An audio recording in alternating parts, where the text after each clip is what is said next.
y les comparto PowerPoint.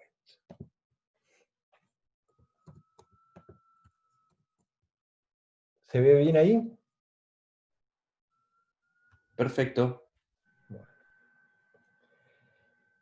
Bueno, la clase de hoy, siguiendo con las últimas clases, la idea es contarles un poco el área en el que trabajo y comentarles de qué manera eso está relacionado con distintas cosas que estuvimos viendo a lo largo de este curso. Si tuviera que ponerle un nombre, en la comunidad de física, el área en la que trabajo se suele llamar física de altas energías teórica, ¿sí?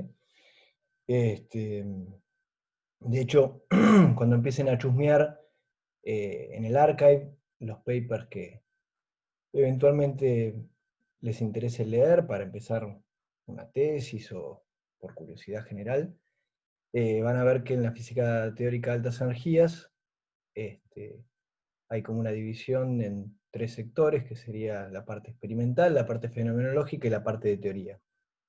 En esa parte de teoría, si quieren, se estudian variedad muy grande de cosas, con lo cual hay miles de subespecializaciones ahí adentro, pero bueno, en general tiene todo que ver con cosas que van desde distintas ideas especulativas sobre cómo extender el modelo estándar hasta las propuestas que pueda llegar a ver sobre cómo incluir a la gravedad como interacción en el contexto de la mecánica cuántica, digamos, las variantes a las teorías de gravedad que se pueden estudiar, etcétera, etcétera. En este cuadro que les pongo acá como para introducirme al tema, si quieren, hay un buen resumen de las distintas unificaciones y convergencias de teorías y de maneras de describir la realidad que fueron viendo a lo largo de toda la carrera, no solamente de esta materia. Algunas que obviamente todavía no vieron y algunas que efectivamente ya vieron y que incluso vieron en este curso. Si quieren el gráfico, este flujo de convergencias y unificaciones empieza acá arriba a la izquierda. ¿En mi mouse se ve bien acá? Sí, sí.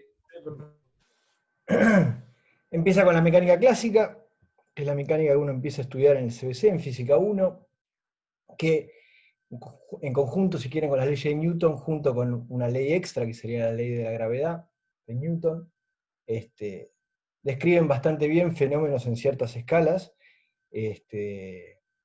Luego, las dos ramas que empiezan a modificar un poco esas nociones clásicas son la idea de introducir la relatividad especial, que tiene que ver con imaginar la estructura, si quieren, del espacio-tiempo y la idea de cuáles son los sistemas de referencia inerciales y cómo tienen que ser invariantes las leyes de la física en sistemas de referencia inerciales.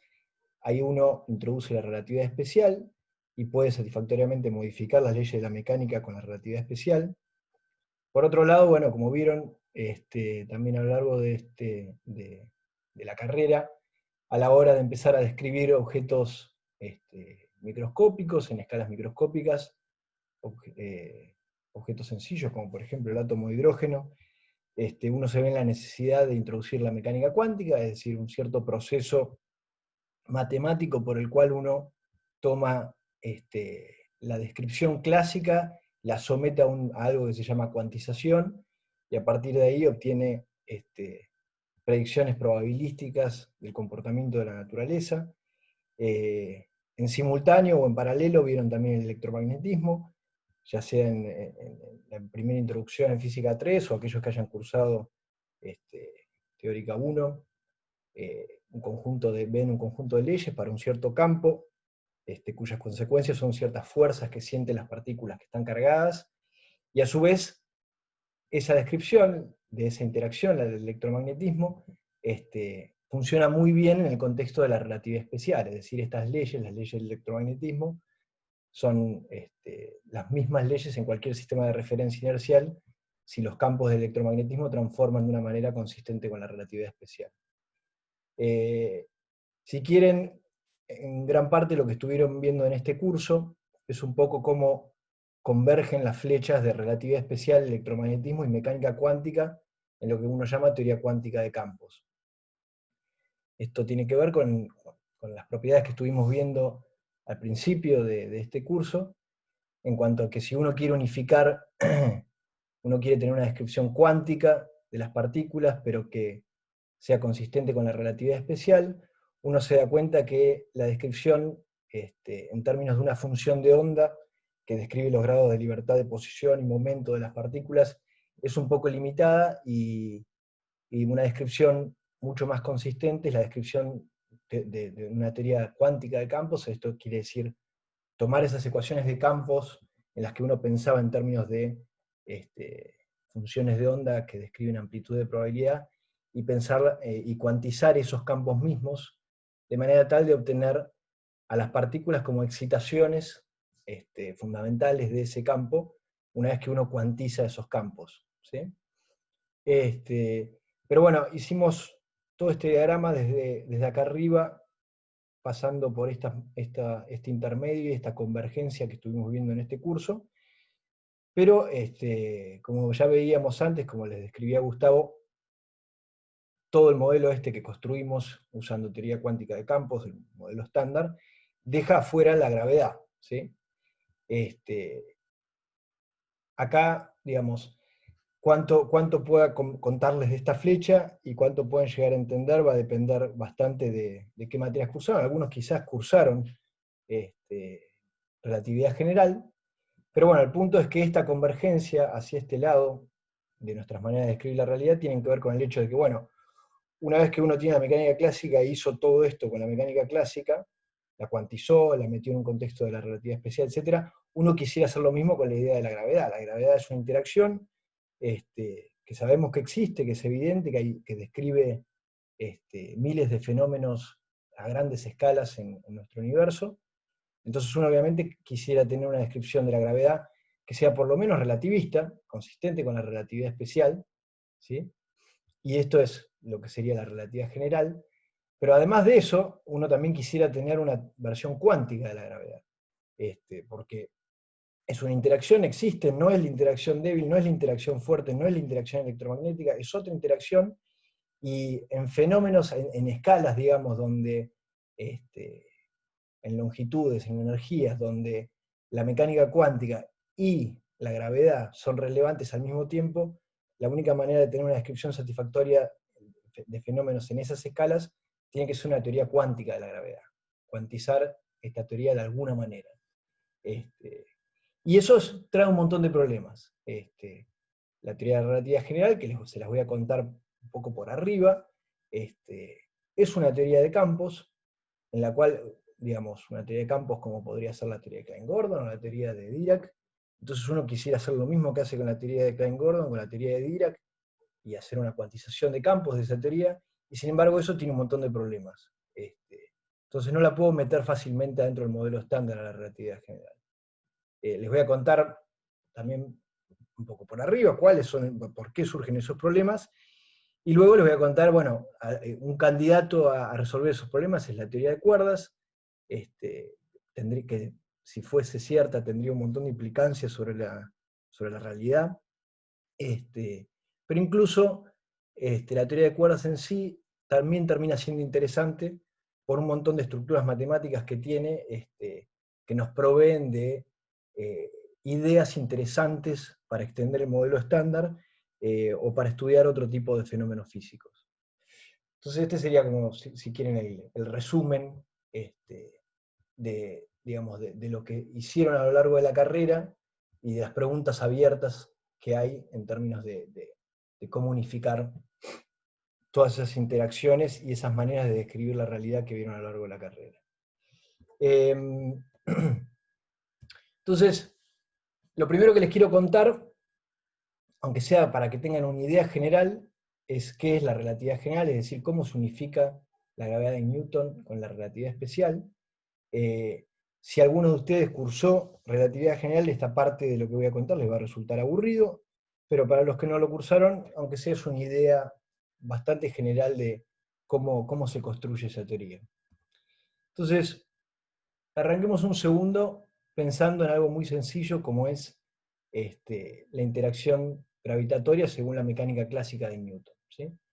Uno tiene por un lado, según la mecánica clásica de Newton, que la fuerza que siente una partícula es igual a la masa de esa partícula, lo que uno llama masa inercial de la partícula, por la aceleración de la partícula, ¿sí? Y gracias, si uno conoce las fuerzas, entonces uno puede describir la trayectoria de esa partícula resolviendo ecuaciones diferenciales o cosas por el estilo. Por otro lado, si la fuerza específica que siente esa partícula es una fuerza del tipo gravitatorio, lo que nos dice Newton es que la fuerza gravitatoria va a ser proporcional a una cierta constante, que llamo K acá, inversamente proporcional a la distancia al cuadrado entre esas partículas, y proporcional a ciertas cargas gravitatorias de esas partículas, que en definitiva son las masas de esas partículas, ¿sí? Entonces, supónganse que yo escribo la ecuación de fuerza igual a masa por aceleración, y digo que la única fuerza que siente una partícula es la interacción gravitatoria con otra partícula de masa m mayúscula. Entonces, hay una asunción que uno siempre hace, y es que esa masa que aparece en la interacción gravitatoria es la misma que la masa que aparece en la ley fuerza igual a masa por aceleración. O sea, estoy diciendo, en otras palabras, que la masa inercial, la de fuerza igual a masa por aceleración, es igual a la masa gravitatoria, que es la masa que aparece en la interacción gravitatoria. Hay varias maneras de hacer experimentos para verificar si esto es cierto, y todos los experimentos con mucha precisión te dicen que efectivamente lo que vos pensás como masa en términos de fuerza igual a masa por aceleración es lo mismo que lo que pensás como masa en términos de la interacción gravitatoria clásica, ¿sí? O sea que la masa vamos a tomar como asumir que la masa gravitatoria es igual a la masa por aceleración. Ahora, el hecho de que yo en esta ecuación pueda tachar estas dos cosas, tiene implicancias bastante fuertes. Y es probable que ya cuando cursaban física del CBC y hacían los primeros problemas, usando esta ley de gravitación universal, se habrán dado cuenta que, quizás hasta sorprendentemente, un montón de fenómenos sobre cómo se movía una partícula sujeta a un campo gravitacional eran completamente independientes de la masa que tenía esa partícula. Entonces, en su momento, Einstein, que ya había formulado la teoría de la relatividad especial, obviamente se sabía en ese momento que las leyes de la gravitación funcionaban bastante bien para describir un montón de fenómenos, y obviamente quería meter a la gravitación en un contexto relativista, que funcionara dentro de lo que él ya había creado antes, ¿sí? Entonces, Einstein siguió una serie de razonamientos que voy a tratar de contarlos un poco con los dedos en las siguientes slides, que justamente están relacionados con este fenómeno del hecho de que yo pueda cancelar estas dos masas acá. Y es lo que él llamaba en alemán Gedanken Experiment, que son como experimentos pensados, no son experimentos reales que uno hace, aunque uno efectivamente puede después luego ir y hacerlos, pero es tratar de sacar conclusiones de razonamientos basados en simulaciones mentales para poder construir ideas que permitan lo que él quería, que era meter a la gravedad en el contexto relativista. El primer experimento pensado es el siguiente, que lo tengo acá en este dibujito. Supónganse que ustedes están en una nave espacial, completamente encerrados ahí adentro, no pueden ver para afuera, o sea que están aislados, podrían no saber que están adentro de una nave espacial, para ustedes están encerrados adentro de un cuarto, y esa nave espacial está en el medio del espacio, sin ninguna fuerza que lo afecte, pero se está acelerando hacia arriba a 9.8 metros sobre el segundo cuadrado. Y por otro lado, comparan ese experimento con tener esta misma nave espacial, si quieren, pero estacionada en la Tierra, quieta, ¿sí? Entonces, si ustedes acá adentro o acá adentro hacen experimentos del tipo, por ejemplo, gravitatorio, tirar una pelota y ver cuál es la trayectoria de esa pelota, ver cuánto tiempo tarda en caer en el suelo, mover un péndulo y ver el periodo de ese péndulo, ese tipo de experimentos, ustedes no tienen manera, desde acá adentro, de darse cuenta si efectivamente están parados en la Tierra o se están moviendo con una aceleración de 9.8 metros sobre el segundo cuadrado, ¿sí? porque la fuerza gravitatoria, o sea, no la fuerza gravitatoria, los experimentos que ustedes conduzcan no van a hacer distinción entre esas dos situaciones. ¿Sí? Y eso es fácil de imaginárselo. ¿Sí? Porque los experimentos gravitatorios que uno hace acá adentro, ¿sí? O acá adentro, estos van a estar regulados por esta ley, y van a decir que la aceleración perpendicular de todos los objetos que viven acá adentro va a ser proporcional a una cierta constante universal por la masa del objeto que me está produciendo atracción gravitatoria, en este caso la Tierra, por la distancia, es dividido la distancia al cuadrado del centro de la Tierra, pero como localmente acá estamos hablando de distancias de 1 metro y la distancia al centro de la Tierra son muchísimos kilómetros, localmente para mí acá lo único que hay es una cierta aceleración constante, ¿sí? Que es lo mismo que voy a estar observando acá. Si este tipo se está moviendo hacia arriba, con una aceleración de 9,8 metros sobre el segundo cuadrado, localmente él dice, bueno, esto es igual que estar en la Tierra. ¿Sí? El segundo experimento pensado es el siguiente. La idea sería comparar un tipo que está nuevamente encerrado en una caja de manera tal de que no puede mirar hacia el exterior. Esa caja está en el medio del espacio, alejado de cualquier objeto que le pueda producir atracción gravitatoria, ¿sí? No está cerca de ninguna estrella, de ningún planeta, nada. Y este tipo que está acá adentro, alejado de todo, va a estar ahí flotando, y empieza a hacer experimentos de física, de cualquier tipo de física que ustedes quieran. Desde los experimentos de ver, qué sé yo, si los objetos se mueven a velocidad constante, si uno los deja quietos y se quedan quietos, hasta los experimentos con los que se estudia el modelo estándar, y tiene un mini acelerador de partículas ahí, y hace chocar partículas y hace experimentos. Eso por un lado. Por el otro lado, tenemos un tipo también, nuevamente, en una caja, que va a hacer los mismos experimentos que este otro tipo, pero este tipo que está en esta caja está cayendo, está en caída libre hacia la Tierra. ¿Sí? Obviamente no está afectado, está lo suficientemente lejos de la Tierra como para que la atmósfera de la Tierra no lo frene, pero el tipo está, menos mal que se llevó el mate, el tipo está cayendo hacia la Tierra. Cayendo hacia la Tierra puede significar que está cayendo en línea recta hacia la Tierra, por culpa de la gravedad de la Tierra, o quizás está en una trayectoria circular, ¿sí? Estable, alrededor de la Tierra, pero eso también es caer hacia la Tierra. ¿Sí? Solamente que nunca llegas a la Tierra porque tu movimiento tangencial te impide llegar a la Tierra, pero vos siempre estás cayendo hacia la Tierra. Y nuevamente, localmente, como este tipo y todos los objetos con los que él experimenta y la nave espacial en la que él está, todos sienten la misma aceleración, ¿sí? El tipo no tiene manera de darse cuenta de que no está en el medio del espacio, alejado, sin sentir nada. ¿Sí? De hecho, esto lo tienen que pensar profundamente. Si ustedes viene un amigo de ustedes que no entiende nada de física, o su abuela, o el que sea, y les pregunta por qué los tipos que están en la Estación Espacial Internacional, que están rotando alrededor de la Tierra, están flotando adentro de la Estación Espacial Internacional. ¿Por qué no sienten la gravedad? ¿Sí? Entonces, esos tipos que están ahí flotando en la Estación Espacial Internacional están acelerando, la nave en la que están, o la Estación Espacial Internacional en la que están acelerando, todos los objetos que tienen los tipos ahí adentro, con los que pueden llegar a hacer experimentos, desde simplemente agarrar y tirar un pedazo de comida y ver a qué velocidad se mueve, hasta tener un mini acelerador de partículas y hacer algún experimento de partículas. Todos los objetos con los que están trabajando ahí adentro están acelerados, y sin embargo, el tipo localmente, ¿sí?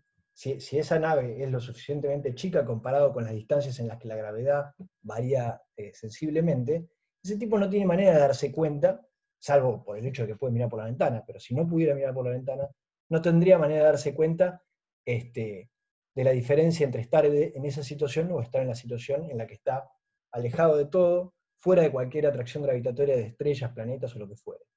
¿Sí?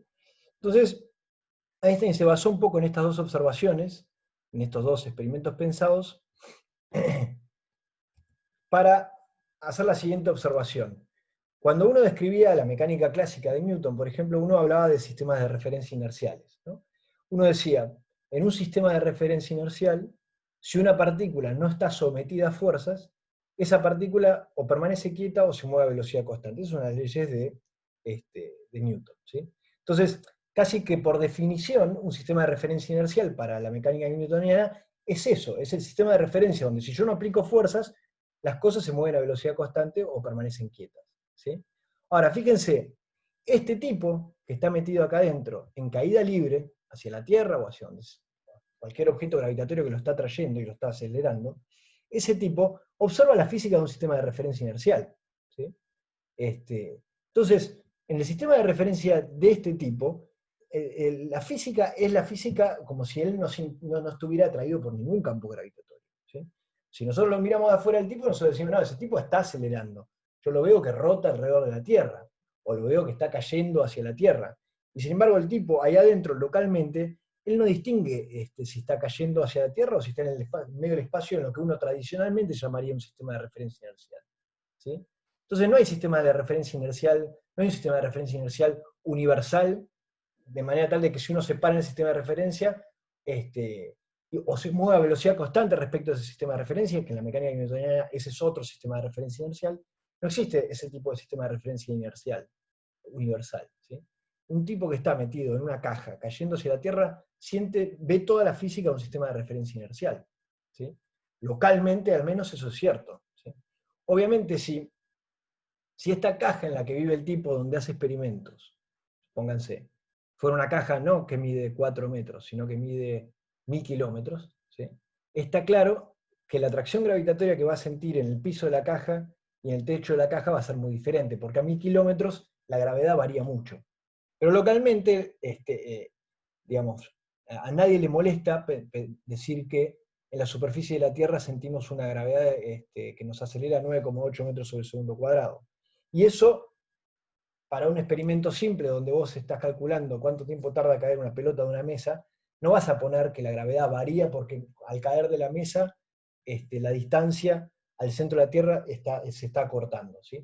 Localmente es más o menos 9,8 metros sobre segundo, y eso me alcanza. Entonces, la idea que tuvo Einstein fue la de pensar, yo tengo que construirme una teoría, una manera de describir la gravedad de manera que sea consistente con estos experimentos. Esto es, que haga que cualquier observador que está en caída libre en un campo gravitatorio vea la física de un sistema de referencia inercial. ¿Sí? Que para Einstein, ¿cuál era la física de un sistema de referencia inercial? Bueno, la física de la relatividad especial, ¿sí? Y de cualquier teoría que vos formules en el contexto de la relatividad especial, que va desde cualquiera de los experimentos sencillos sobre contracciones de longitud, sobre contracciones de dilatación del tiempo y contracciones de longitud que uno ve en la primera introducción a la relatividad especial, o cosas más complicadas como las teorías cuánticas de campos que uno conoce y que estuvimos estudiando en este curso, donde vale la relatividad especial. ¿Sí? Entonces, la manera de pensar eso, de cómo modificar la física, con la idea de que en los sistemas de referencia de caída libre la física sea la física relativista, una manera de pensarlo es la siguiente. En algún momento, incluso en esta materia, hablamos de que en relatividad especial es útil pensar a la trayectoria, por ejemplo, de una partícula como lo que uno llama una línea de mundo. ¿Sí?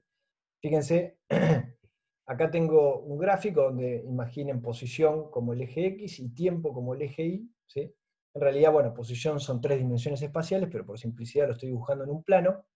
El futuro es para arriba, el pasado es para abajo.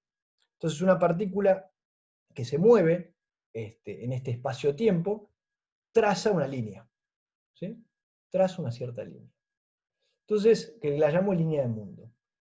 Entonces, uno podría agarrar y supónganse que yo escribo una acción, ¿sí? Una acción en el sentido clásico, una acción de la cual, si yo varío esa acción, debería obtener ciertas ecuaciones de movimiento, y voy a decir que esa acción, a menos de una constante de proporcionalidad, es básicamente la longitud de esta línea de mundo. ¿Sí? Longitud en un sentido un poco retorcido respecto de la idea de longitud que uno usa usualmente. ¿Longitud en qué sentido? Bueno, longitud usando una manera invariante de medir longitudes en la relatividad especial, que como ustedes saben, es básicamente usar el intervalo invariante. ¿Sí? Este intervalo invariante que habíamos definido con la métrica de Minkowski, que vale 1, menos 1, menos 1, menos 1. me permite tomar longitudes de manera invariante, y yo defino básicamente la acción como la longitud de la línea de mundo que traza una partícula cuando se mueve. ¿Sí? Entonces, escribiendo es invariante en términos de coordenadas cartesianas del espacio-tiempo, ¿sí? Del tiempo y de las 3 coordenadas del espacio, con el truquito típico de tomar esto factor común, y de esa manera me aparece la velocidad. Mi acción pasa a ser esto que está acá, que en definitiva es esto que está acá. Entonces, una pregunta que uno se puede hacer es, bueno, si yo planteo que la acción de una partícula libre es básicamente la longitud de la línea de mundo que traza esa partícula, si yo varío esa acción para minimizarla y decir que mis ecuaciones de movimiento sean las que minimizan la acción, ¿qué obtiene uno? Bueno, primero, antes de decir que obtiene uno, si uno agarra esa acción y la expande para velocidades chicas comparadas con la velocidad de la luz, uno obtiene la acción típica que ustedes conocían de la mecánica clásica. Un medio de la masa por x punto cuadrado más una constante. ¿Sí? Pero por otro lado, si yo la varío, lo que obtengo es que el momento, pero el momento que uno llamaba momento relativista, no varía en el tiempo. ¿Sí? Y por otro lado, la energía, que lo obtienen haciendo la transformación de Legendre que conocen de mecánica clásica, en términos del momento, que es esta relación de dispersión relativista que vimos un montón en esta materia, y bueno, la energía tampoco varía. ¿Sí? O sea que en definitiva, la idea de, digamos, la trayectoria de una partícula libre relativista, gracias a esto que les acabo de mostrar, la puedo pensar como la trayectoria, la línea más corta, porque como estoy minimizando la acción va a ser la más corta, que traza una partícula en el espacio-tiempo. ¿Está bien? ¿Por qué? Bueno, simplemente por partir de una acción, que es la longitud, medida de manera invariante relativista, varié esa acción, obtuve mis ecuaciones de movimiento, y son las ecuaciones de movimiento de una partícula libre, una partícula que tiene momento constante y energía constante. Entonces, la trayectoria de una partícula libre relativista es en el espacio-tiempo, es la trayectoria de una partícula que minimiza la longitud de su línea de mundo en ese espacio-tiempo. Longitud medida de manera invariante. ¿Sí? Entonces, lo que uno puede pensar es lo siguiente. Esa métrica que yo usé para describir mi espacio-tiempo, que es la métrica de Lorentz, su 1 menos 1 constante, ¿sí? Uno podría generalizarla y decir, bueno, ¿qué pasa si la métrica, fíjense que estoy usando la palabra métrica, pero uno nunca se paró a pensar eso demasiado, pero justamente es métrica desde el punto de vista geométrico, es el objeto que uso para tomar medidas, ¿sí? Para medir longitudes. Entonces, ¿qué pasa si el objeto que uso para medir longitudes ya no es la constante 1 menos 1 menos 1 menos 1 que dijimos antes, sino que es algo más general? Generalizo ese objeto. Digo, ese objeto es alguna función del espacio-tiempo. O sea, es un objeto que me dice que las longitudes del espacio-tiempo varían punto a punto en cada punto del espacio. ¿Sí? En realidad, uno ni siquiera necesita introducir la relatividad general para introducir esta noción. Fíjense que si uno agarra y escribe la métrica de Minkowski de esta manera, ¿sí? Para nosotros la métrica de Minkowski es 1 menos 1 menos 1 menos 1, básicamente porque usamos coordenadas cartesianas. ¿Sí? Pero si yo, en vez de usar coordenadas cartesianas para la parte espacial, por ejemplo, hubiera usado coordenadas esféricas, ahora la métrica no sería constante. ¿Sí? La métrica dependería de los ángulos y del radio en el que estoy midiendo mi sistema de referencia esférico. ¿Sí? Entonces, la idea es, si mi espacio-tiempo ya no es tan trivial como es en el caso de Minkowski, ¿sí? Donde mi métrica en coordenadas cartesianas es extremadamente sencilla, es 1 menos 1 menos 1, sino que yo admito la posibilidad de vivir en un espacio cuya geometría es más complicada, ¿sí? Pero que tengo la información de la geometría a través de la métrica, que es el objeto que me permite medir distancias en mi espacio. ¿Sí? Entonces la pregunta que uno se puede hacer es, bueno, ¿qué pasa si ahora tomo la misma acción que antes? ¿Sí? De manera tal de que la acción es a menos de una constante, es la longitud que traza la línea de mundo, una partícula, a lo largo de su trayectoria, ¿sí? Longitud medida con esta métrica y ya no más con la métrica de Minkowski. Entonces, si uno toma las ecuaciones de movimiento, en este caso un poco más complicado, lo que obtiene son ecuaciones de lo que se llaman geodésicas, ¿sí? Que son básicamente las líneas más cortas en un espacio-tiempo que tiene una geometría particular. Para poner un ejemplo sencillo, supónganse, olvídense de la noción de espacio-tiempo y piensen solo en el espacio. Imagínense que estamos pensando en describir la geometría de la superficie de una esfera, por ejemplo, ¿no? La superficie de una esfera es una geometría completamente distinta a la geometría plana que uno está acostumbrado. Por ejemplo, si uno traza un triángulo en la geometría esférica, en la superficie de la Tierra, un triángulo no tiene la suma de los ángulos que dan 180 grados. O sea, todas las nociones de geometría plana euclidiana que ustedes conocen, en la superficie de una esfera no valen, ¿sí? Sin embargo, en la superficie de la esfera existen las distancias más cortas entre dos puntos. Digo, si yo me paro en Argentina y me pregunto a qué distancia está Italia, hay una manera de encontrar la línea que me lleva de acá hasta Italia y que me permite recorrer la menor cantidad posible de kilómetros. Esa noción en el espacio plano es bastante obvia, es una línea recta. En un espacio curvo, como la superficie de una esfera, bueno, es una cierta curva, ¿tá?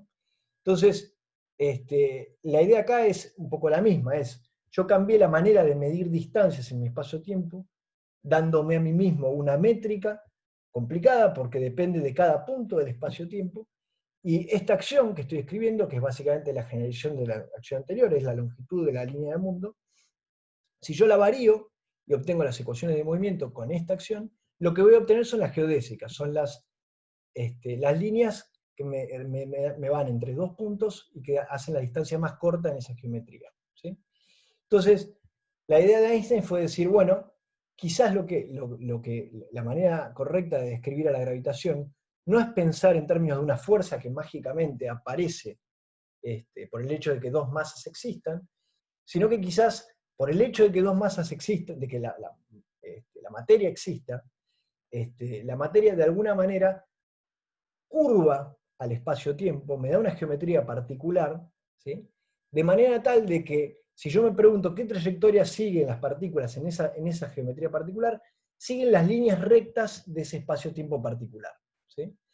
Porque haciéndolo de esa manera, puedo incorporar las ideas que había observado en mi experimento pensado. Esto es, que localmente el tipo que está dentro de una nave espacial en caída libre, para él la física localmente va a ser la física de Minkowski, la física de la relatividad especial, ¿tá? Entonces la manera de incorporar esa noción, de que localmente la física parezca la relatividad especial, incluso para observadores que están en caída libre, es esta idea de decir, bueno, voy a tener que cambiar la estructura del espacio-tiempo, ¿tá? Ahora, hasta ahí no estoy diciendo demasiado, no estoy diciendo mucho, porque yo te estoy diciendo, cambiar la estructura del espacio-tiempo, las partículas se van a mover en las líneas rectas, entre comillas, de ese espacio-tiempo, que son las geodésicas, pero obviamente a ese espacio-tiempo, a esa métrica que describe ese espacio-tiempo, le tengo que dar una dinámica, tengo que decir físicamente, necesito una ecuación que me diga cómo va a ser esa métrica, ¿sí? O, digamos, llegar a esa noción que yo les dije antes. Si hay materia, la materia va a deformar el espacio-tiempo, eso me va a dar una cierta métrica, entonces necesito una ecuación que me diga, dada tal materia, cómo va a ser la geometría del espacio-tiempo, ¿sí? Entonces uno propone que este campo, este tipo de acá, que efectivamente es un campo porque es un objeto que tiene un cierto valor para cada punto del espacio-tiempo, sea un objeto dinámico, con una cierta ecuación de movimiento, y obviamente le voy a pedir que en el límite newtoniano, es decir, en el límite de campos gravitatorios débiles y de velocidades bajas comparadas con la velocidad de la luz, uno obtenga la gravedad de Newton común y corriente con fuerza igual a proporcional a las masas de las partículas e inversamente proporcional a la distancia al cuadrado de las partículas. Entonces, usando este marco conceptual y la idea de obtener ese límite newtoniano, Einstein formula la teoría de la relatividad general, ¿sí? Donde, digamos, esta sería, si quieren, la acción de la relatividad general. Tengo acá dos términos, un término que tiene que ver con la geometría del espacio-tiempo, o sea, este R de acá es un escalar de curvatura, se llama escalar de Ricci, no viene tanto al caso, pero el punto es, este pedazo de la acción es el que describe la geometría, este R, el escalar de curvatura, justamente depende de la métrica, ¿sí? Es una manera matemática de medir la curvatura del espacio a partir de conocer la métrica. Y ese materia que puse acá es el resto, es, si quieren, el modelo estándar, la teoría de Klein-Gordon, lo que sea, lo que no es gravedad. ¿Tá? O sea, estoy asumiendo la gravedad ahora es un fenómeno completamente geométrico. ¿Tá? Y le estoy agregando a la acción un término, ¿sí? Que es un invariante geométrico, cosa que los matemáticos ya conocían en esa época, de manera tal que depende de la métrica del espacio-tiempo. ¿Sí? Y la ecuación dinámica que yo obtenga de mis campos de materia serán las ecuaciones que ustedes ya conocen, de Klein-Gordon, etc. Pero la ecuación que yo obtenga para mi campo G mu nu va a ser la ecuación dinámica para mi campo gravitatorio, que es la métrica, en definitiva. Entonces, bueno, si uno toma las ecuaciones de movimiento de esto, el pedazo que obtiene del primer término es un objeto que se llama tensor de Einstein, que describe la geometría del espacio-tiempo, y tiene que ver con la curvatura que tiene el espacio-tiempo, y del lado derecho, a menos de esta constante, que es la constante de acoplamiento, si quieren, entre la gravedad y la existencia de materia en el espacio-tiempo, este objeto de acá es el tensor de energía-impulso que tiene la materia. ¿Sí? Si ustedes agarran, por ejemplo, la teoría más sencilla de campos que vimos en este curso, la teoría de Klein-Gordon, ¿sí? Y agarran y toman la acción de Klein-Gordon y la escriben en un espacio-tiempo que no necesariamente sea plano. Nosotros aprendimos a escribir la acción de Klein-Gordon en el espacio de Minkowski, con la contracción de Minkowski, etc. Pero no es muy difícil generalizar un poquito esa acción y escribir un espacio que no sea el espacio de Minkowski. Y uno varía ese pedazo de la acción, no respecto al campo de Klein-Gordon, sino respecto de la geometría, y uno obtiene el tensor de energía-impulso de Klein-Gordon. Entonces, en definitiva, la teoría de relatividad general me está conectando la geometría del espacio-tiempo con la existencia de energía e impulso asociada al resto de los campos del lado derecho de mi ecuación. Y el acoplamiento es a través de la constante G, que es la constante de gravitación universal, la misma que aparece en la ecuación de Newton. ¿Sí? Efectivamente, si uno toma el límite de campos gravitatorios débiles de esto y energías bajas comparadas con la velocidad de la luz, uno obtiene para el campo gravitatorio, que es este phi que les puse acá, una especie de ecuación de Klein-Gordon, donde me dice que el laplaciano del campo gravitatorio es 4πg por la densidad de masa en el espacio. Que esto efectivamente es una ley en el continuo de las leyes de Newton usuales de la gravitación. Digo, si acá pongo una partícula puntual, obtengo el potencial gravitatorio de una partícula que va como 1 sobre r cuadrado. ¿Tá? Entonces el límite de bajas energías, efectivamente, estas ecuaciones, que son las ecuaciones de Einstein, me dan lo que yo esperaba, que era el límite newtoniano. ¿Sí? Entonces, esta teoría, obviamente costó al principio encontrar experimentos por la poca tecnología de la época, pero eventualmente hay un montón de cosas que se fueron midiendo y que efectivamente son consistentes con esta teoría de la relatividad general, con esta manera de describir a la gravitación. Por ejemplo, el perihelio de los planetas, que es básicamente el hecho de que las órbitas de los planetas, que uno describe con la mecánica de Newton, van rotando a lo largo del tiempo. Esa rotación se puede explicar en particular por el hecho de que uno tiene varios cuerpos en el sistema solar, por ejemplo, pero hay una parte del perihelio que es inexplicable con la mecánica, con la gravedad de Newton, y se puede explicar perfectamente con la relatividad general.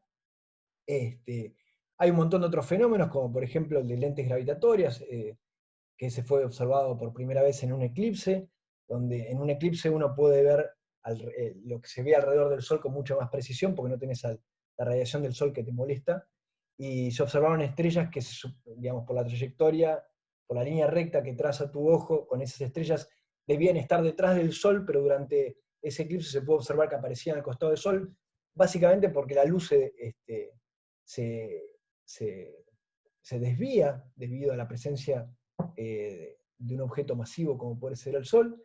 En esta lista, justo esta charlita la tenía preparada una vez para Estructura 4 hace ya varios años, y a todos este conjunto de fenómenos que les estoy poniendo acá debería agregar las ondas gravitatorias que ya fueron detectadas hace poco tiempo, en el 2000, bueno, ahora no me acuerdo si era en el 17, pero bueno, la relatividad general predice ondas gravitatorias, es decir, un fenómeno ondulatorio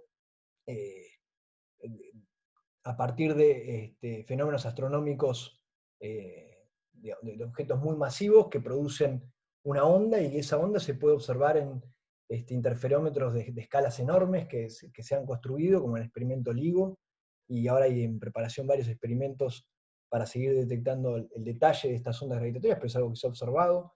La teoría de relatividad general predice la existencia de agujeros negros, que son objetos con una dinámica bastante particular, que han sido observados, por ejemplo, en el centro de nuestra Vía Láctea. La dilatación del tiempo gravitacional, es decir, el tiempo no corre igual en la superficie de la Tierra que en las órbitas donde están los satélites, y eso te da una corrección en el tiempo que, por ejemplo, los GPS, que tienen una medición del tiempo muy precisa, lo tienen que tener en cuenta. En fin, hay un montón de evidencia experimental de que esta teoría es muy buena describiendo cosas que es imposible describir con la mecánica newtoniana, ¿sí? Pero esta teoría tiene problemas. En particular, obviamente a uno le gustaría introducir esta teoría en un contexto donde sea relevante también en la mecánica cuántica, ¿sí? Porque si esta es una teoría de campos, y estuvimos viendo que nosotros las teorías de campos las podemos cuantizar, y perturbativamente, o de la manera que sea, y obtener amplitudes de probabilidad o secciones eficaces de cómo chocan esas partículas y cómo se manifiestan esas interacciones a nivel microscópico, a uno le gustaría poder hacer lo mismo con la gravedad, ¿sí? Nuestro campo G, que estuvimos describiendo acá, que es la métrica, ¿sí? Que aparece metido acá dentro de estas curvaturas, es un campo dinámico con una ecuación de movimiento, que lo estoy poniendo en una acción, y a uno le gustaría poder hacer el mismo proceso de segunda cuantización, si quieren, de ese campo, para obtener predicciones que sean relevantes en el contexto donde la gravedad es relevante y donde la mecánica cuántica sea relevante, ¿sí? Fíjense que, digamos, ahora explico esta ecuación, pero en este caso tengo un juego de tres constantes universales, que son h barra, que nosotros en el curso lo habíamos puesto a 1, la velocidad de la luz, que la habíamos puesto a 1, son las dos constantes que son relevantes en el contexto de mecánica cuántica por un lado y relatividad especial por otro lado, pero ahora tengo una nueva constante de carácter que parece universal, que es la constante de gravitación, que llamé G, y fíjense que con estas tres constantes, G, H barra y C, me alcanza para construirme si quieren, una unidad fundamental de lo que yo quiera, porque me puedo construir una longitud, me puedo construir una energía, usando potencias distintas de G, H barra y C. Me puedo construir una longitud, me puedo construir una energía, me puedo construir un tiempo, etc. Se lo suele llamar la longitud de Planck, la energía de Planck, el tiempo de Planck, etc. La longitud de Planck, que sería esta, la que me formo con G, H barra y C de esta manera, es una longitud extremadamente pequeña, va como del orden, creo que es 10 a la menos 33 centímetros. O sea que, para que haya un efecto observable cuántico de la gravitación, me tengo que ir a escalas que son muy, muy, muy chicas, incluso comparadas con las escalas donde la interacción fuerte, por ejemplo, es relevante, ¿sí? Con lo cual, digamos, de manera directa es extremadamente difícil acceder a escalas donde la gravitación y la mecánica cuántica sean relevantes de manera directa en un laboratorio, ¿no? En un acelerador de partículas. Las energías, si quieren, la energía de Planck es una energía extremadamente grande comparada con la energía de la que funciona el LHC, por ejemplo. Sin embargo, hay fenómenos que a uno les gustaría poder describir, donde estas longitudes o esta energía de Planck, la longitud de Planck, etc., pasan a ser importantes, como por ejemplo los agujeros negros, ¿sí? En los agujeros negros, el campo gravitatorio es extremadamente fuerte y digamos, hay un montón de fenómenos donde la mecánica cuántica en ese agujero negro pasa a ser relevante. Otro contexto donde puede ser relevante la mecánica cuántica y la gravitación al mismo tiempo es en estudiar el Big Bang. No lo comenté en ese momento, pero además de todas estas predicciones medibles y realizadas observadas en experimentos que confirman el buen camino de la relatividad general, con la relatividad general se pueden construir modelos cosmológicos, es decir, hacer ciertas hipótesis sobre cómo es a gran escala el T mu nu, la energía momento de todo lo que hay en el universo, y tratar de predecir cómo es la evolución del universo y ir para atrás y construir un modelo cosmológico de cómo se inició el universo. Y entonces, en la idea de que de si voy para atrás, un universo que en algún momento se expandió mucho, pero que en algún momento fue extremadamente pequeño, hay un punto donde la relatividad general se va a romper, porque la mecánica cuántica va a pasar a ser relevante en lo que uno llamaría el Big Bang, es el primer momento de mis modelos cosmológicos.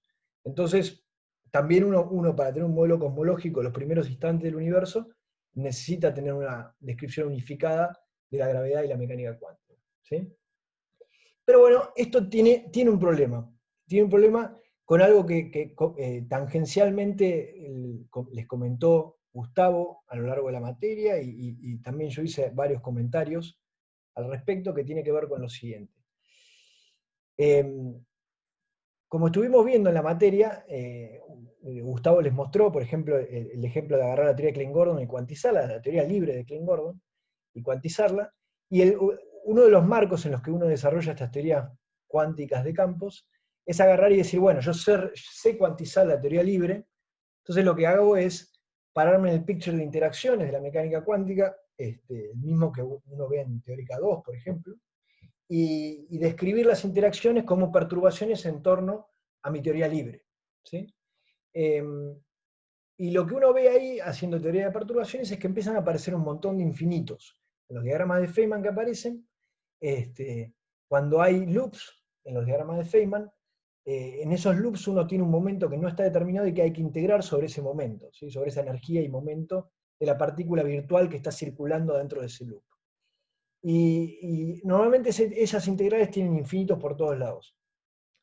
Históricamente, al principio, eso desmotivó a un montón de gente de avanzar con las teorías de campos, a la hora, con la descripción cuántica de las teorías de campos, y sin embargo, pasado el tiempo, se descubrió primero una manera más o menos informal, pero luego se formalizó en una estructura matemática un poco más sólida, la idea de la renormalización, que comentamos varias veces.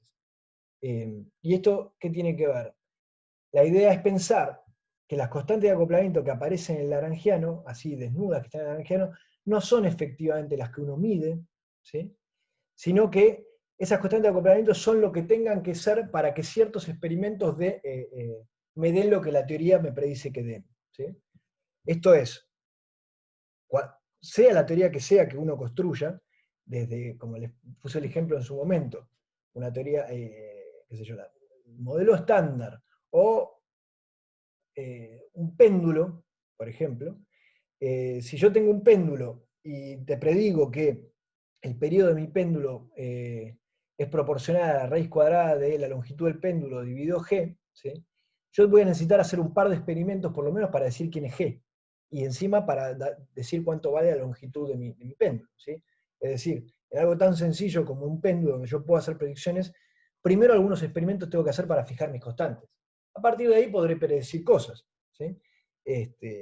Por ejemplo, midiendo la constante g en el péndulo con un péndulo, después yo puedo variar el largo del péndulo y poder predecir cuál es el periodo de esos otros péndulos. Yo tuve que medir alguna vez la constante g. Bueno, y esto es un poco lo mismo. En el lagrangiano, del modelo estándar en general, van a aparecer un montón de constantes de acoplamiento, y evidentemente yo voy a necesitar hacer experimentos primero para poder fijar cuánto valen las constantes de acoplamiento, y luego podré hacer predicciones por arriba de eso. ¿Tá?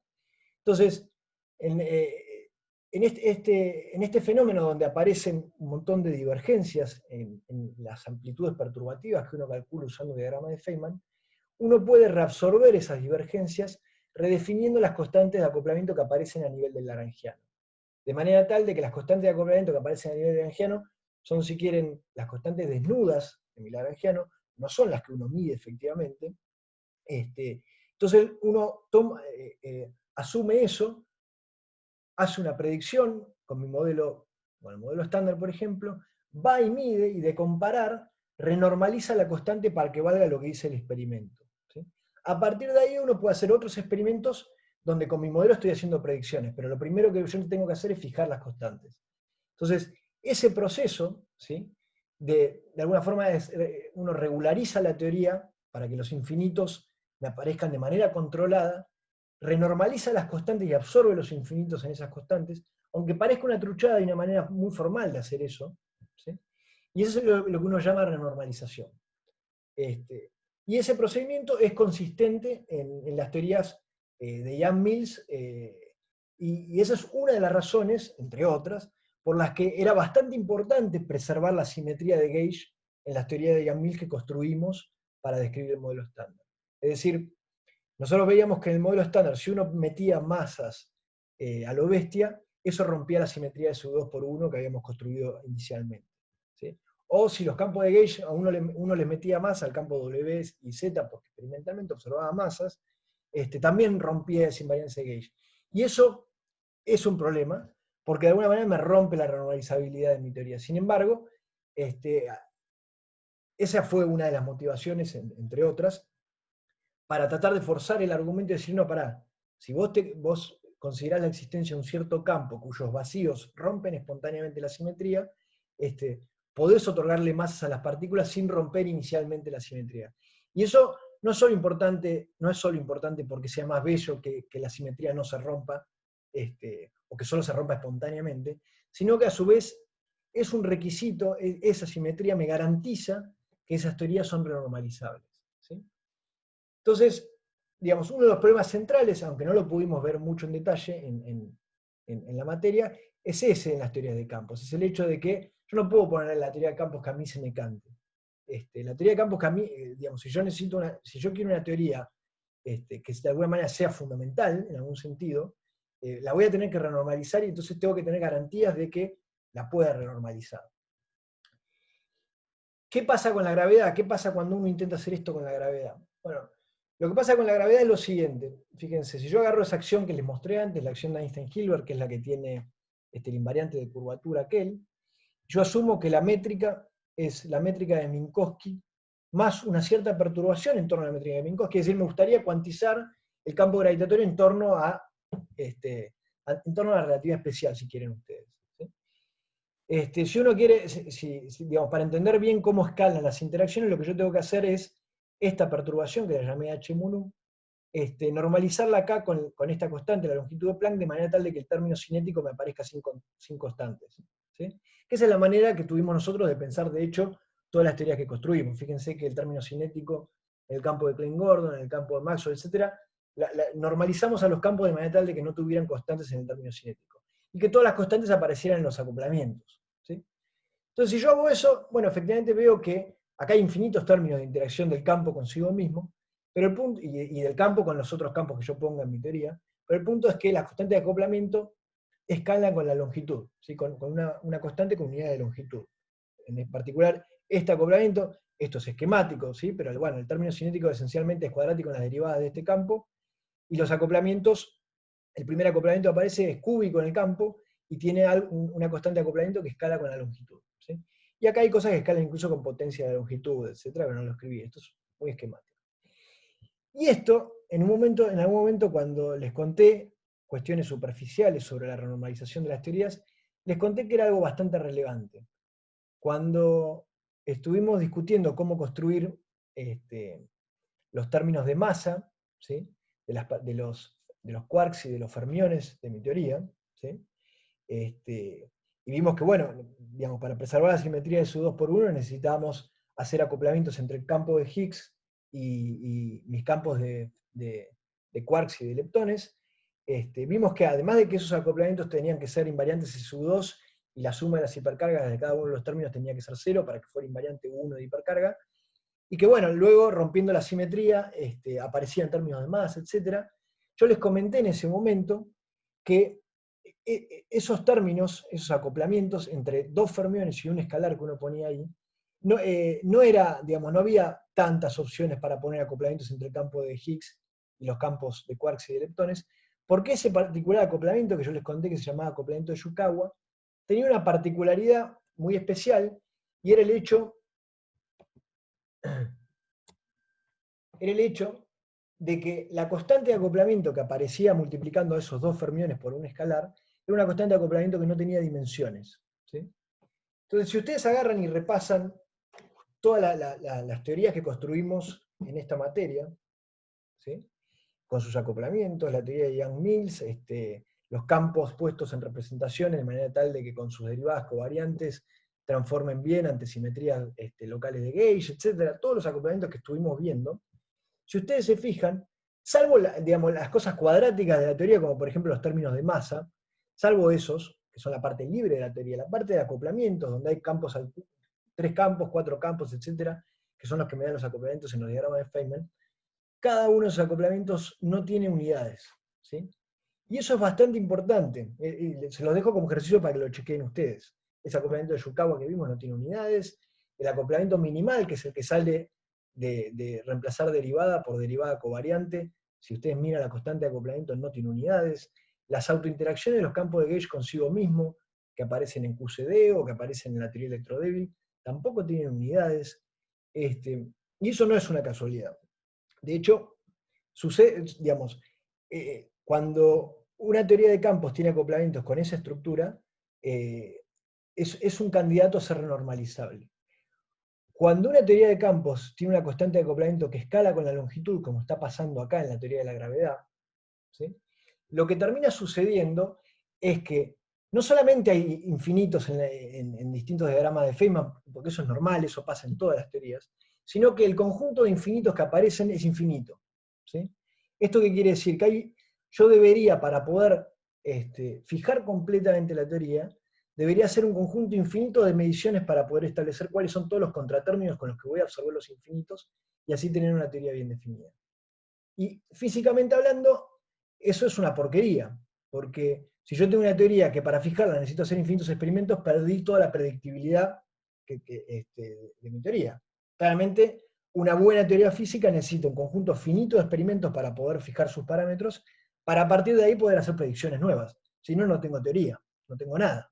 ¿Tá? Entonces, la gravedad sufre de ese problema, ¿sí? Al tener una constante de acoplamiento que escala con unidad de longitud,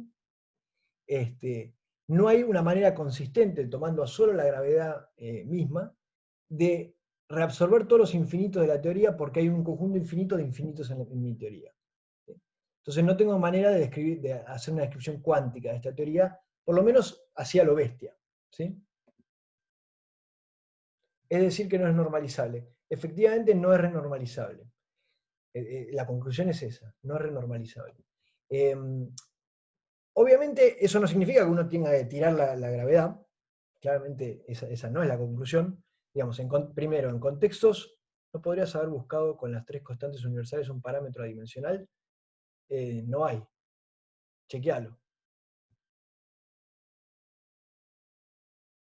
Vas a ver que no hay.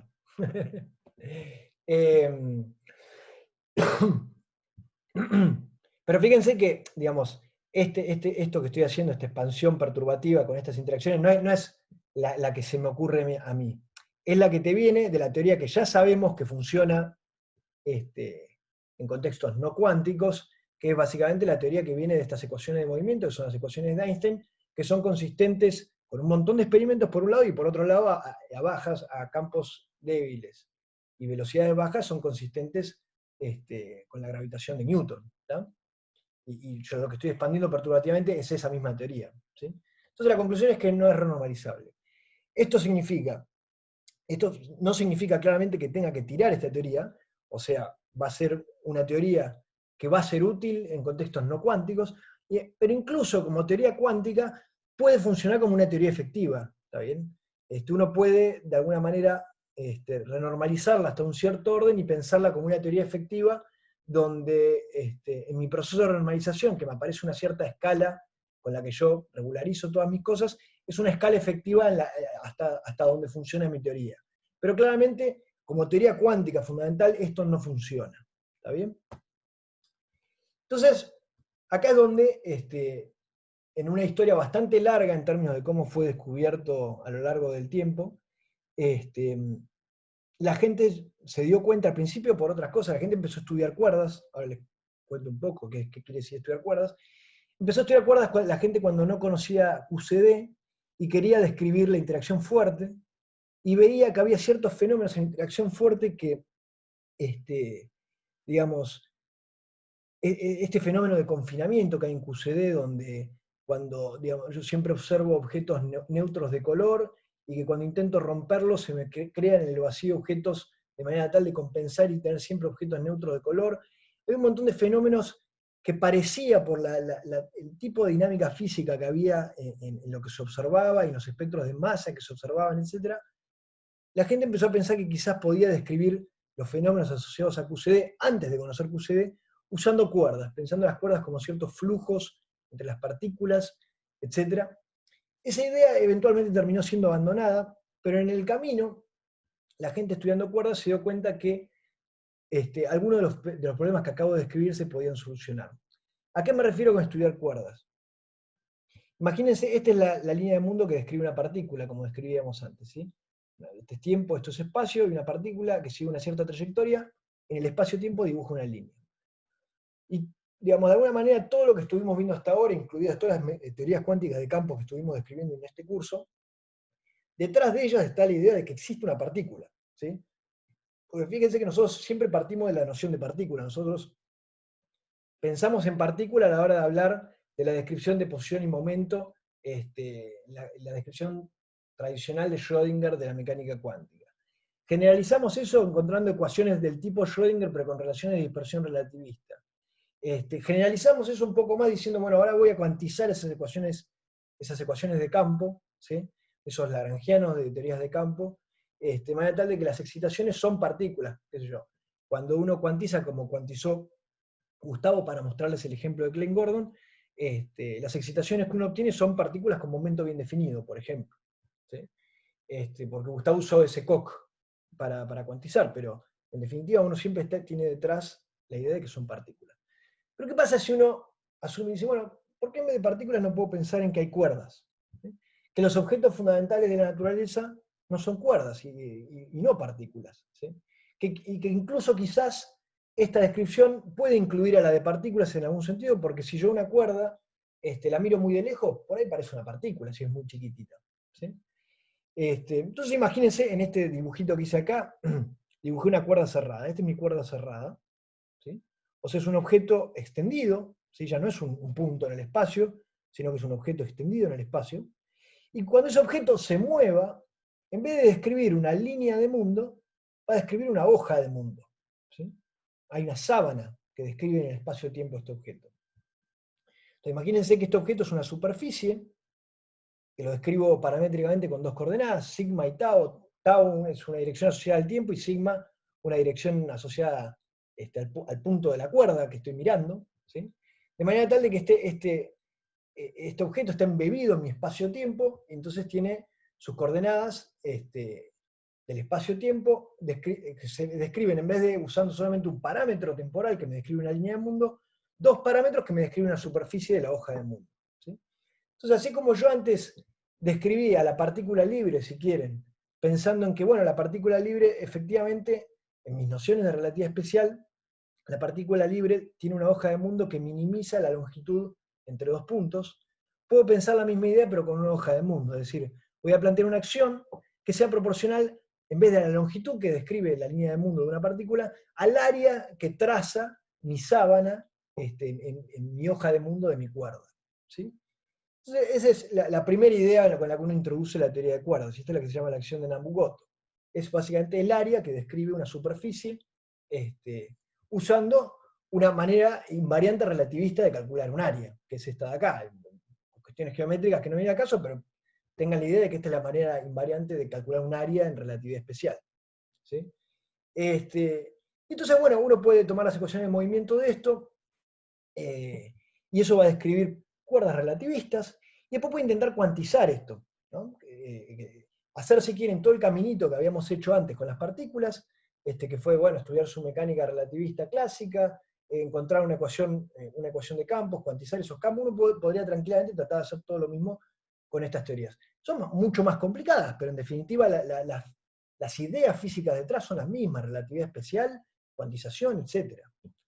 Entonces, bueno, cuando uno hace eso y cuantiza estos sistemas, uno encuentra una descripción, incluso hasta haciendo teoría de perturbaciones, bastante parecida incluso hasta a los diagramas de Feynman que uno construyó con partículas, pero son diagramas de Feynman que ahora, en vez de ser como estos diagramas de Feynman que estuvimos dibujando en este curso, son como diagramas de Feynman que tienen tubitos, ¿sí? Y una de las particularidades que tienen estos tubos de acá, estas interacciones de acá, que estoy describiendo con cuerdas, es que las interacciones no están localizadas en el espacio, están dispersas en todas estas secciones del tubo. Y una de las ventajas de eso es que no aparece ese problema de la renormalizabilidad de la teoría, ¿sí? Entonces, pensando en cuerdas, tengo una manera de describir teorías de campos que describen a cuerdas, pero que no tienen todos esos problemas de renormalización de las teorías de campos, ¿sí?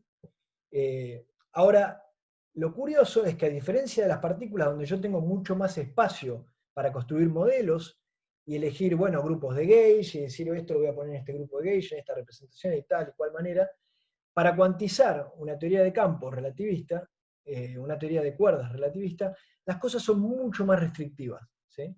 Porque son objetos más complicados y entonces la relatividad especial y la mecánica cuántica me imponen un montón de constraints mucho más fuertes que en las teorías de campos, ¿sí? En algún sentido, ahora vamos a ver que en otro sentido son mucho más amplias. Pero en particular cuando uno cuantiza estas teorías de cuerdas, ¿sí? Digamos, si uno quiere incorporar grados de libertad bosónicos y fermiónicos, como vimos en las teorías de campos, se puede ver que esencialmente hay 5 teorías de cuerdas que uno puede construir, no hay más, ¿sí? Lo cual es bastante loco. Uno observa qué predice esas cuantizaciones de las teorías de cuerdas, y uno observa que aparece un espectro infinito de partículas. ¿A qué me refiero con partículas? Bueno, como les decía yo antes, estas cuerdas vibran, ¿sí? Y cada una de esas vibraciones parece una partícula, ¿sí? Porque tiene un cierto momento, una cierta helicidad, una cierta estructura que me da cuenta de una partícula. En particular, dentro del espectro que me aparece en teoría de cuerdas, me aparece el gravitón, me aparece la partícula de la gravedad que a bajas energías sigue las ecuaciones de Einstein, las ecuaciones que estuvimos describiendo antes. Entonces, es curioso, porque sin construir ningún modelo ni nada, simplemente diciendo, tomo cuerdas, asumo que tienen bosones y fermiones, ¿sí? Y me fijo de qué manera puedo cuantizarlas consistentes con la relatividad especial, tengo solo 5 maneras, y en esas 5 maneras aparece la relatividad general en el límite de bajas energías. Ni siquiera la tengo que postular a la relatividad general, es una consecuencia de pensar que la materia está formada por cuerdas y no por partículas, ¿tá? Otra de las consecuencias es que existe un fenómeno que se llama supersimetría, que, digamos, básicamente, no voy a entrar en detalle, pero es una simetría muy particular. Las simetrías que nosotros estuvimos viendo de gauge en esta materia, digamos, me mezclan a mis campos consigo mismo. Por ejemplo, tomás el doblete de Higgs, es un doblete de campos escalares complejos, y una transformación de su 2 me mezcla las componentes de esos campos escalares, ¿sí? Pero en ningún momento las transformaciones de gauge que estuvimos viendo me mezclan campos escalares con campos fermiónicos, por ejemplo. O los campos de gauge, que son campos de spin 1 con los campos de quarks y de leptones, ¿sí? Ellos transforman de manera independiente. Bueno, la supersimetría es una simetría que me mezcla una cosa con la otra, ¿sí? Y la teoría de cuerdas, la única manera de incorporarle fermiones de manera consistente es con esta simetría. Que después voy a contar qué otras utilidades tiene esta simetría. Y otra de las curiosidades que tiene la teoría de cuerdas es que la cantidad de dimensiones del espacio-tiempo en las que yo puedo cuantizar mi teoría de cuerdas está fija, ¿sí? ¿Esto qué quiere decir? Nosotros cuando estuvimos describiendo ahora teorías cuánticas de campos en 4 dimensiones, o en 3 más 1 dimensiones, si quieren, eso fue una información, un input que pusimos nosotros. Dijimos, bueno, el espacio más o menos que observo tiene 3 dimensiones espaciales y una temporal. Entonces, me parece bastante obvio poner esa información como parte de la construcción de mis modelos de teorías cuánticas de campos. Bueno, en la teoría de cuerdas, eso no es una elección propia. La teoría misma te dice la cuantización es solo consistente en un número determinado de dimensiones, ¿sí? Y eso en particular tiene un montón de problemas, eso último que acabo de decir. Porque efectivamente las 5 de esas teorías que les conté son consistentes cuando las cuantizo en 10 dimensiones. O sea, 9 más 1. ¿Sí? Claramente algo que parece ser bastante distinto a lo que vemos en la realidad, donde vemos 3 más 1. Digamos, existen vacíos en mi teoría, donde eso que les acabo de decir, esas 10 dimensiones, me parece una ciencia ficción, se pueden construir modelos físicos en ciertos vacíos razonables, donde 6 de esas dimensiones espaciales son compactas. Esto, digamos, nosotros estamos acostumbrados a las nociones de espacio-tiempo casi como infinita, ¿no? Como si el espacio fuera un continuo que no tiene ni principio ni fin. Pero uno puede imaginarse la idea de un espacio que tiene dimensiones compactas, como por ejemplo al principio de esta charla donde yo les hablaba de la geometría de la superficie de una esfera. Bueno, es una geometría dos-dimensional compacta, ¿sí? Yo empiezo en un punto, empiezo a caminar por una geodésica y voy a terminar en el mismo punto, en un espacio de ese tipo. Bueno, entonces uno puede encontrar vacíos consistentes en la teoría de cuerdas, donde las otras, hay 6 dimensiones que pueden estar compactificadas, y compactificadas a escalas tan chiquitas que quizás no sea observable ese fenómeno de que haya dimensiones extra. ¿Está bien? Entonces, uno de los problemas graves asociados a la teoría de cuerdas, como teoría unificadora del modelo estándar y la relatividad general, es el hecho de que cuando me pongo a mirar todos los vacíos compatibles con la relatividad general y el modelo estándar, hay entre 10 a la 10 y 10 a la 100 vacíos posibles. ¿Sí? Y hasta donde entendemos ahora, no hay ninguna manera satisfactoria de entender por qué la naturaleza eligió un vacío, eligió el vacío que eligió y no cualquiera de los otros. Entonces esto claramente es un problema, porque tu teoría de cuerdas, por más que te resuelva cosas lindas, como que te permite cuantizar la gravedad, etc., tiene vacíos consistentes con el modelo estándar, fenómeno, pero bueno, vos querés una predicción bien precisa del modelo estándar más una física nueva, para que alguien vaya y lo mida. Entonces, si vos no podés entender por qué la naturaleza eligió entre todos esos millones de vacíos el vacío que vemos, tampoco vas a poder describir satisfactoriamente nueva física en términos bien específicos, medibles, en un experimento de laboratorio de altas energías. ¿Sí? Si bien, como decíamos antes, la escala de Planck es muy chica para que la podamos observar en el laboratorio, uno tendría la esperanza de decir, bueno, está bien, no vas a observar directamente un fenómeno cuántico gravitatorio. Pero quizás puedas, por ejemplo, con la teoría de cuerdas, describir por qué el modelo estándar es como es, por qué la jerarquía de masas, que es algo bastante feo del modelo estándar, que uno tiene jerarquías de masas completamente disímiles en una misma teoría, por qué esa jerarquía aparece de esa manera, cosas que a uno le gustaría entender del modelo estándar. Partículas nuevas que yo podría predecir si pudiera hacer una gran unificación de las interacciones que aparecen en el modelo estándar, etc. Todas esas predicciones, si yo no tengo manera de explicar por qué el vacío de mi teoría es el que es, compatible con el modelo estándar y la relatividad general, entonces mi teoría tiene un problema serio, desde el punto de vista filosófico, si quieren, hasta incluso. Sin embargo, aporta un montón de ideas. ¿Sí? Estudiar esta teoría a lo largo de todo el tiempo que ya fue estudiada, que son varias décadas, aportó, por ejemplo, la idea de la supersimetría que les conté antes.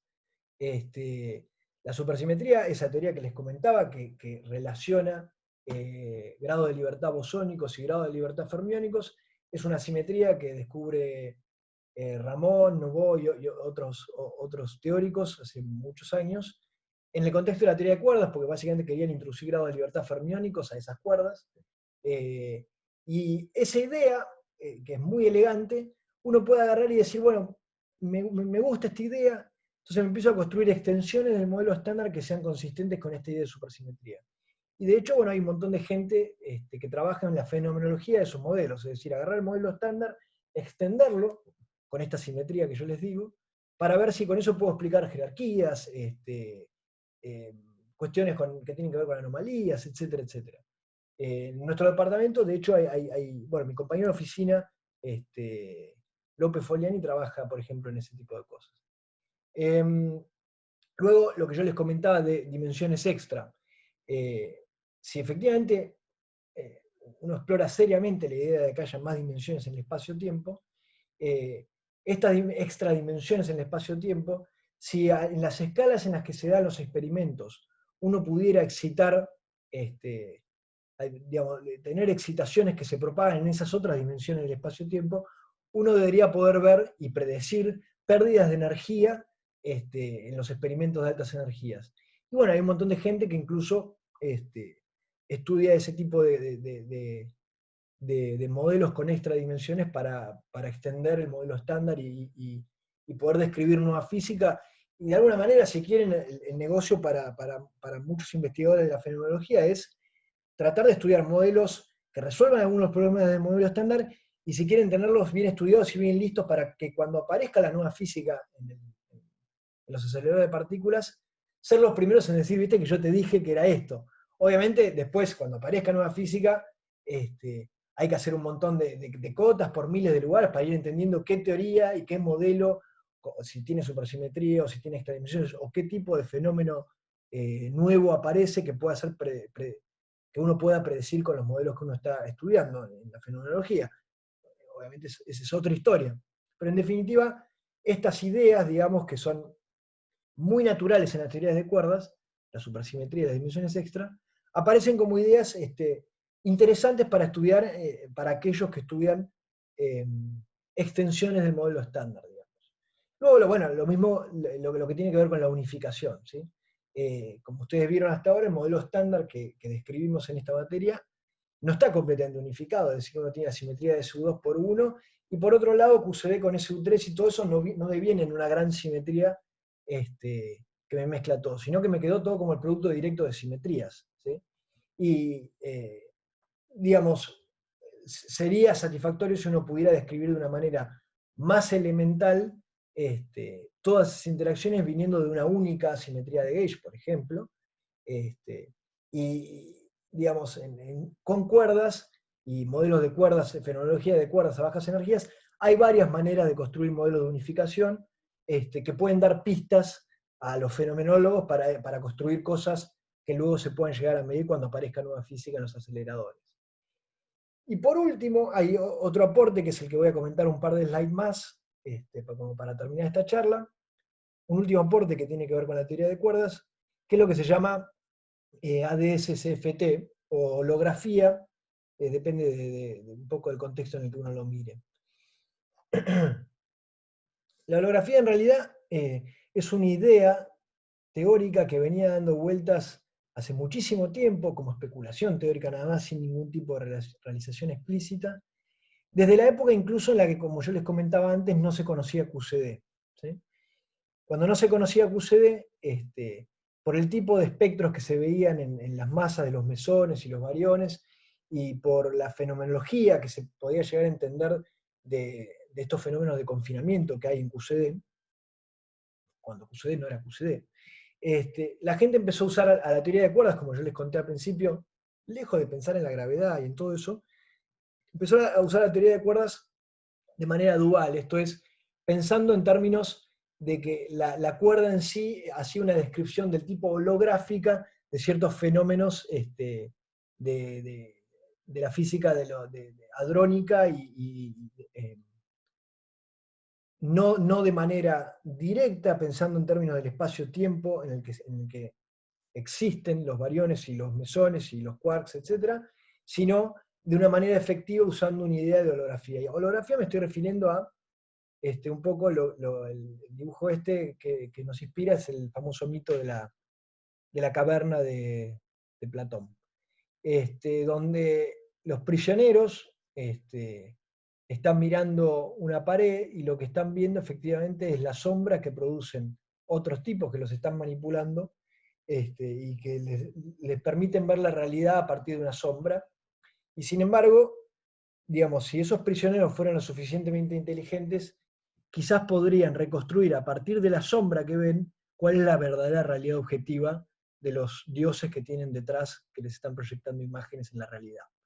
Entonces, esa idea que venía dando vuelta hace mucho tiempo tenía que ver con, como les decía, con fenómenos para explicar QCD, que luego se dieron cuenta que había otras teorías de gauge, como la que ustedes conocieron, que parecen mucho más cercanas a la realidad, donde, digamos, la idea esencial, y quien lo pudo realizar por primera vez de manera efectiva y concreta, usando teorías de verdad y no como una idea especulativa, fue Maldacena, a fines de los 90. La idea es que en algunas situaciones, no siempre, pero en algunas situaciones, es posible describir a una teoría de gravedad, imagínense, este es, digamos, el espacio-tiempo en donde vive una teoría de gravedad, ¿sí? Donde puede haber agujeros negros, cosas por el estilo, una teoría de gravedad completa. Completa me refiero a que es una teoría de gravedad cuántica, y por lo tanto tiene una descripción cuántica, como puede ser, por ejemplo, la teoría de cuerdas, ¿sí? Y que la idea de holografía es que se puede obtener la misma física de esa teoría de gravedad, o de una teoría que básicamente vive en el borde de ese espacio, y que es una teoría cuántica de campos sin gravedad. ¿Tá? Si quieren, tengo un espacio-tiempo y tengo una región asintótica de ese espacio-tiempo, y en la región asintótica de ese espacio-tiempo puedo usar una teoría cuántica de campos que describe la misma física que al interior de esa región asintótica, donde hay gravedad. En un lado no hay gravedad y en el otro lado hay gravedad. Y hay gravedad cuántica. Esta idea que Susskind y un montón de otros teóricos la habían escrito como especulación teórica por un montón de fenómenos que los acercaban, si quieren, a esta idea, pero que no tenían de manera concreta, fue realizada concretamente, y digamos, en esta dualidad de Maldacena, en el caso explícito que él construye en esa época, y luego de eso aparecieron un montón de otros ejemplos, es básicamente estudiar la teoría de cuerdas en el fondo de un espacio particular que se llama S5, no viene al caso, pero él observó que la descripción física de un montón de observables de una teoría cuántica de campos en este espacio de S5 era equivalente a la descripción física de un montón de observables en la teoría que se llama n igual a 4 super Ian Mills. Y esta teoría de acá, en efecto, yo se las podría, acá no lo hice, pero se las podría escribir y explicárselo a ustedes con lo que ya entendieron en este curso. Es decir, es una teoría cuántica de campos del tipo Ian Mills, como las teorías que estuvieron viendo hoy, que tiene campos de gauge en un grupo SUN,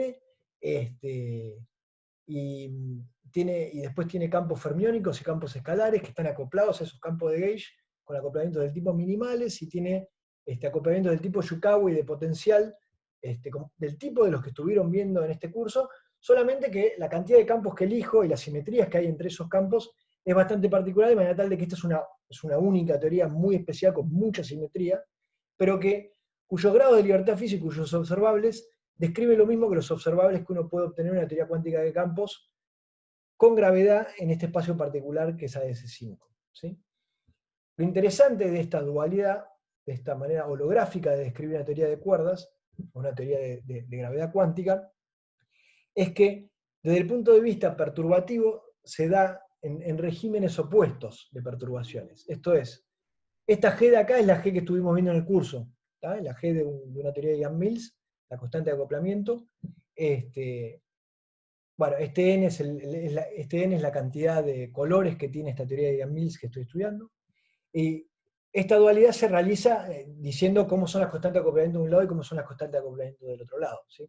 Entonces, esta es una de las constantes de acoplamiento efectivas de esta teoría de Ian Mills, que es la constante de acoplamiento por n, esencialmente. Y del lado izquierdo, que tengo esta teoría cuántica de la gravedad, tengo una constante alfa prima, que es una constante que viene de la teoría de cuerdas, y R, que es la curvatura de este espacio ADS5. ¿Sí? Entonces, sucede que cuando esta teoría está fuertemente acoplada, ¿sí? Es decir, cuando es difícil estudiarla perturbativamente porque está fuertemente acoplada, o sea que esto es grande, del lado izquierdo la curvatura es grande, y si la curvatura es grande, la gravedad es débil, entonces la gravedad está débilmente acoplada. En cambio, a la inversa, cuando esta teoría está débilmente acoplada, cuando puedo hacer teoría de perturbaciones en mi teoría de Ian Mills, la constante de acoplamiento es débil, y si la constante de acoplamiento es débil, la curvatura del lado izquierdo es chica, y si la curvatura es chica, la gravedad es muy fuerte. Entonces, en ese caso, estoy en el régimen no perturbativo de la gravedad cuántica. Entonces, en ese sentido, la dualidad de SFT conecta dos cosas en regímenes opuestos de teoría de perturbaciones.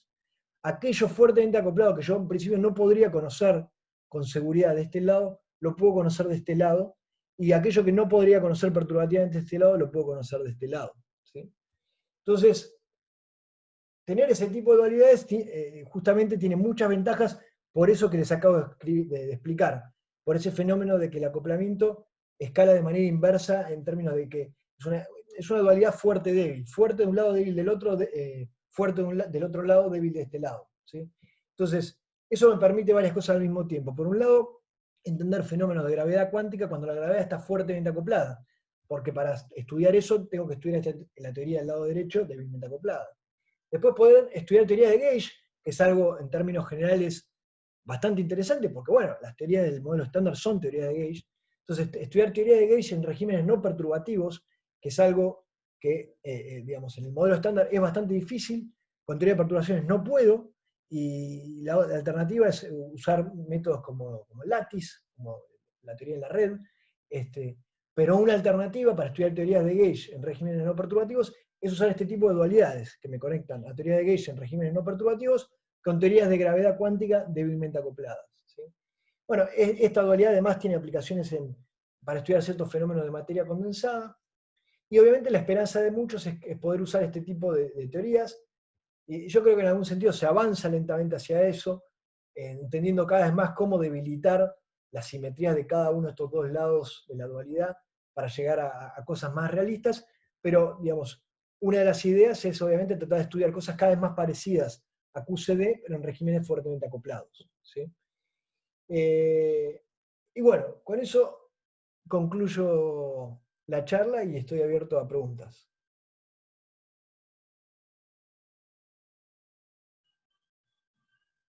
1 hora y media exacto.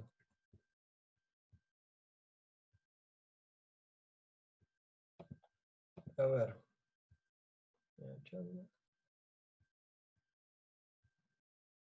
Una pregunta, sí. Dime.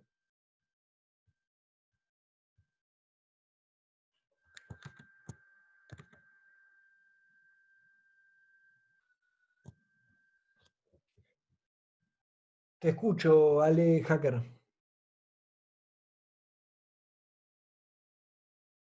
O te leo.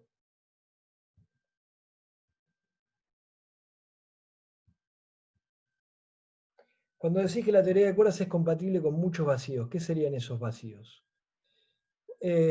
Bueno, es algo parecido en algún sentido a este fenómeno de los vacíos que veíamos en el bosón de Higgs. ¿Sí? En ese caso en particular nosotros teníamos un potencial o modelábamos un potencial que tenía simetría de SU2 por 1 y que sin embargo tenía muchos vacíos. Y que esos vacíos rompían gran parte de la simetría de mi teoría, una vez que yo me paraba en torno a esos vacíos.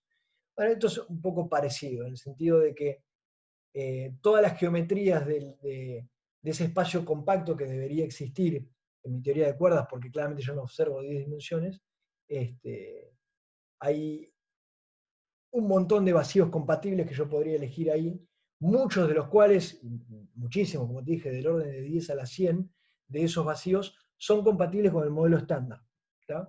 Es decir, predicen la existencia de campos de Gauge que tienen un grupo de simetrías donde entra SU3 por SU2 por U1.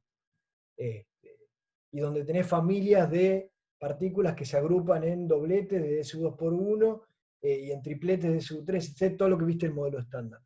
Entonces, en ese sentido estoy hablando de vacíos y en ese sentido estoy hablando de compatibilidad. Esos vacíos pueden ser infinidad de módulos de geometrías en las que caen los espacios compactos de las dimensiones que me sobran en las cuerdas. ¿Por qué es un problema acá que haya muchos vacíos, pero en Higgs no? Tiene que ver con que es arbitrario para la naturaleza un vacío de Higgs, mientras que acá no. Ahí va buenísimo.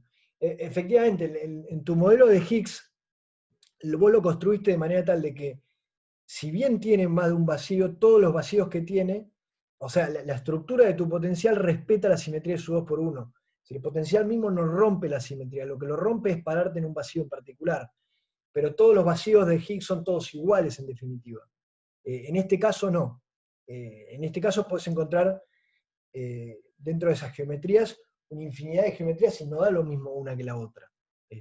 Son todos vacíos, Claro, predicen acá, claro, o sea, acá lo que estás diciendo es que hay un vacío o pocos vacíos que cumplen con lo del modelo estándar, y la pregunta es por qué de tantos esos que hay, la naturaleza elige uno. Hay del orden, como te digo, del orden de 10 a las 100 vacíos que incluyen al modelo estándar y a cosas más grandes que el modelo estándar. Que es lo que yo quiero en definitiva. No quiero predecir solo la física del modelo estándar, porque para predecir solo la física del modelo estándar tengo el modelo estándar. ¿Tá? A mí me gustaría, a uno le gustaría a cualquiera le gustaría describir al modelo estándar, tener a la gravedad, entender qué interacciones hay entre el modelo estándar y la gravedad, entender por qué existen jerarquías en el modelo estándar, por qué veo el grupo de SU3 por SU2 por U1, y cómo entran esos subgrupos en producto directo dentro de un grupo más grande, cómo se unifican, digamos. Quisiera entender física más allá del modelo estándar, porque para la física del modelo estándar está el modelo estándar. Pero el problema es que tengo del orden de 100 a 100 vacíos compatibles con el modelo estándar, con más cosas que el modelo estándar, pero compatibles con el modelo estándar. O sea, pero entonces el problema es, o sea, ¿qué tan grave es que haya muchos vacíos? Eso es lo que no termino de entender quizás. ¿Y cómo hago para hacer una predicción física? Si yo no sé en qué, digamos, el modelo estándar, ok, yo puedo predecir el modelo estándar, pero yo necesito las desviaciones del modelo estándar para ir a decirle un fenómeno nuevo, un experimental, decirle, che, acá hay nueva física. Pero como yo tengo 10 a la 100 vacíos, que son compatibles con el modelo estándar, pero que cada uno de ellos tiene nueva física, no tengo manera de decir, bueno, la posta es esta, y le tengo que decir al experimental, andá y medí esto, porque acá hay nueva física. O bueno, o si el experimental me dice, che, vi nueva física, y yo no puedo decirle, claro, yo tengo un modelo claro, pero yo tengo todos los modelos del universo, si querés. Entonces, dentro de todos los infinitos modelos que yo tengo, alguno le va a pegar a lo que dice el experimental, pero no tengo ningún principio físico rector para decir cuál es el modelo que extienda el modelo estándar y me da la nueva física. ¿Entendés? Ok, sí, perfecto. Gracias.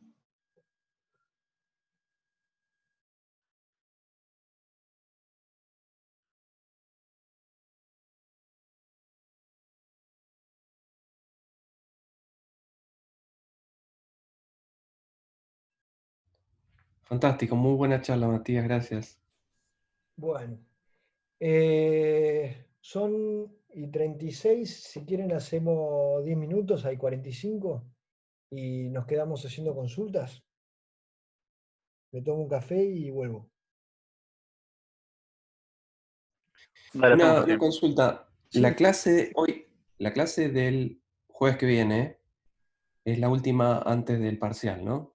la de este jueves. Sí. Sí, La, sí, la idea es que sea toda la clase de consultas. sí, sí, sí, sí, ¿te parece bien? Sí, por eso yo no vamos a dar teórica, digamos. Tienen Perfecto, las 3 horas para consultas. genial.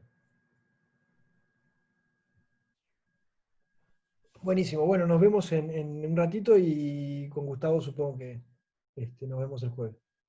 Dale. Ah, no, ni siquiera el jueves, no, bueno, nos hablamos. No, si puedo, me conecto, porque estamos en contacto entonces. Ok, Buenísimo. adiós. Saludos, Chau, chau. Gustavo.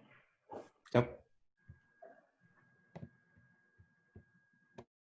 Fíjate, Matías, que seguís grabando, ¿eh? Sí, quedó grabando. Ah, bueno, gracias, ahí lo paro.